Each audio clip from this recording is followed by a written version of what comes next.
રાજ્યના ખેડૂતો માટે વધુ એક વખત માઠા સમાચાર સામે આવી રહ્યા છે બેવડી ઋતુને લઈને, કારણ કે એક તરફ ઠંડીનું મોજું અને બીજી બાજુ ઠંડીના ચમકારા વચ્ચે માવઠાની આગાહી કરવામાં આવી છે। સૌરાષ્ટ્રમાં હળવો વરસાદ થઈ શકે છે તેવી શક્યતા હવામાન વિભાગ તરફથી વ્યક્ત કરવામાં આવી છે। તો કયા કયા વિસ્તારમાં વરસાદ વરસી શકે છે? અમરેલી, રાજકોટ, દ્વારકામાં વરસાદ વરસી શકે છે।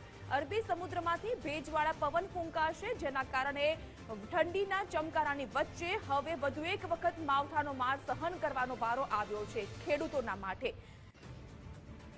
વધુ જાણકારી સાથે જોડાઈ ચૂક્યા છે સંવાદદાતા હાર્દી। એક તરફ ઠંડીનું મોજું ફરી વળ્યું છે, કારણ કે ડિસેમ્બર મહિનો છે, પરંતુ માવઠાની જે બાકી છે તેના કારણે ખેડૂતો વધુ એક વખત મુશ્કેલીમાં।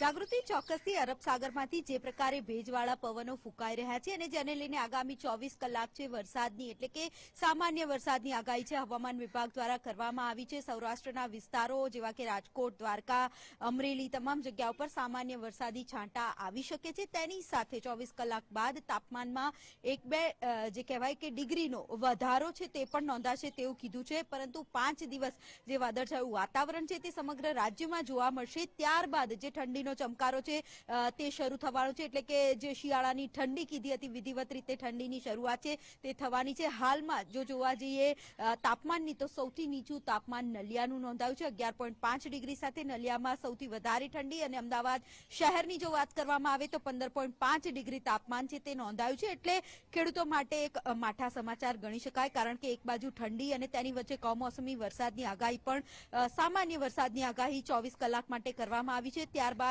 2 થી 3 ડિગ્રી તાપમાન છે તે વધવાનું છે અને 5 દિવસ આ જ પ્રકારે જે વાદળછાયું વાતાવરણ રહેવાનું છે। ત્યારબાદ ઠંડીમાં જે ચમકારો છે તે પણ અનુભવવા મળશે। જી આભાર હાર્દી આપનો।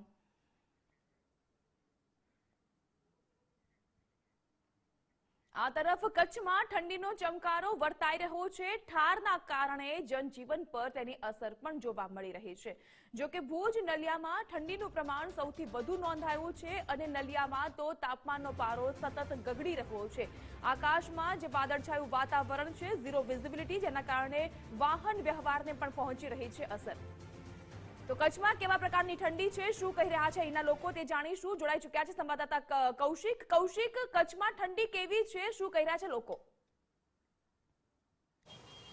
જી ચોક્કસથી કચ્છના મુખ્ય મથક ભુજ ખાતે ઠંડીનું પ્રમાણ વધી રહ્યું છે। અત્યારે જોવા જઈએ તો જે વોકિંગની જે સંખ્યા છે તેમાં પણ ઘટાડો અહીં નોંધાયો છે। હવામાન વિભાગની આગાહી અનુસાર કચ્છના તમામ મથકોમાં લઘુત્તમ તાપમાન 3 થી 4 ડિગ્રી નીચે જોવા મળ્યું છે। વાતાવરણમાં ઠંડક પ્રસરી છે।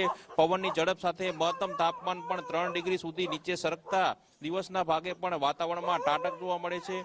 નલિયામાં 3 ડિગ્રીના ઘટાડો નોંધાયો છે। ભુજ સહિતના વિસ્તારમાં ધુમ્મસ છાયું માહોલ અહીં જોવા મળી રહ્યું છે। તેની સાથે સાથે જોવા જઈએ તો ખાસ કરીને જુદા જુદા વિસ્તારોમાં અત્યારે ઠંડીનું પ્રમાણ પણ અહીં વધી રહ્યું છે। તેની સાથે સાથે અત્યારે હાલ જોવા જઈએ તો ખાસ અત્યારે લોકો પીણા પીવાનો પણ આગ્રહ રાખી રહ્યા છે અને ઠંડીથી રક્ષણ મેળવવા માટે અવનવા નુસ્ખાઓ અપનાવી રહ્યા છે। તેની સાથે સાથે જોવા જઈએ તો કચ્છના મુખ્ય મથક ભુજ, અંજાર, આદિપુર, ગાંધીધામ, ભચાઉ, રાપર, માંડવી, મુન્દ્રા, નખત્રાણા સહિતના વિસ્તારોમાં અત્યારે જોવા જઈએ તો ઠંડીનું પ્રમાણ પણ એટલું જ વધ્યું છે અને નલિયા ખાતે પણ હાલ તાપમાનમાં ઘટાડો અહીં નોંધાયો છે। ત્યારે અહીંના જે સ્થાનિક રહેવાસીઓ છે તેમની સાથે વાત કરશું। અત્યારે ઠંડીનું પ્રમાણ છે અત્યારે?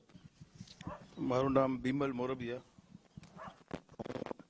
નિયમિત રોજ કરવા આવું છું અને અત્યારે આ લાસ્ટ દિવસથી ઠંડીનું પ્રમાણ સારું વધ્યું છે અને અત્યારે સવાર અમારી 6:30 વાગે થતી હતી એની જગ્યાએ અત્યારે 7 વાગે અમે વોકિંગ કરવા આવી છીએ। એટલે તમે સમજી શકો છો કે અડધો-પોણો કલાક લેટ થાય એટલે ઠંડીનું પ્રમાણ વધે છે એમ। અને અત્યારે આ જે ભુજનો વોકવે છે એનામાં અત્યારે સવારના જે ગરમ પીણા જે ભાઈ અહીંયા હલાવે છે એમને પણ સારી એવી મતલબ કે ગરાગી છે અને ખૂબ ઠંડી 2 દિવસથી સારી એવી કચ્છમાં વધી છે અને ઠંડીનો ચમકારો દેખાય છે। ઠંડીનું પ્રમાણ ચોક્કસથી 2 દિવસથી વધ્યું છે અને આના કારણે લોકો વોક કરવામાં થોડાક લેટ પણ થાય છે અને ખાસ કરીને ઠંડીના વુલન કપડા એનું પણ વેચાણ ખૂબ વધી રહ્યું છે અને લોકો ગરમ દૂધ ઉકાળો આ બધું સેવન કરી રહ્યા છે.